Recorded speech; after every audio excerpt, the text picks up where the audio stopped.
150 സങ്കീർത്തനങ്ങളിൽ 1/3 മാത്രമേ നമുക്ക് ഉപയുക്തമായത് എന്ന് പറയാനാവൂ. ബാക്കിയുള്ളവ പുതിയ നിയമകാലത്തിന് ഇണങ്ങുന്നതല്ല. അത് തിരിച്ചറിയാതെ 150 സങ്കീർത്തനങ്ങളും വായിക്കുന്ന ആളുകൾ ധാരാളമുണ്ട്. പ്രതികാരത്തിൻ്റെ സങ്കീർത്തനങ്ങളുണ്ട്.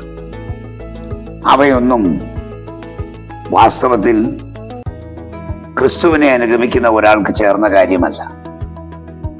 ശത്രുക്കളെ സ്നേഹിക്കാനും ഒരു ചികിട്ടത്ത് അടിക്കുന്നവന് മറ്റേത് കാണിച്ചു കൊടുക്കാനും ഒക്കെ എഴുതിയതും പറഞ്ഞതും വായിക്കുകയും പഠിക്കുകയും ചെയ്യുന്ന പുതിയ നിയമത്തിലെ ഭക്തന്മാരെ സംബന്ധിച്ചിടത്തോളം പ്രതികാരത്തിന് വേണ്ടി ദൈവത്തിൻ്റെ മുമ്പിൽ വല്ലാതെ യാചിക്കുന്ന ആ പഴയ നിയമ സങ്കീർത്തനങ്ങൾ ഒട്ടും അനുയോജ്യമല്ല എന്നുള്ളതാണ് പരമാർത്ഥം.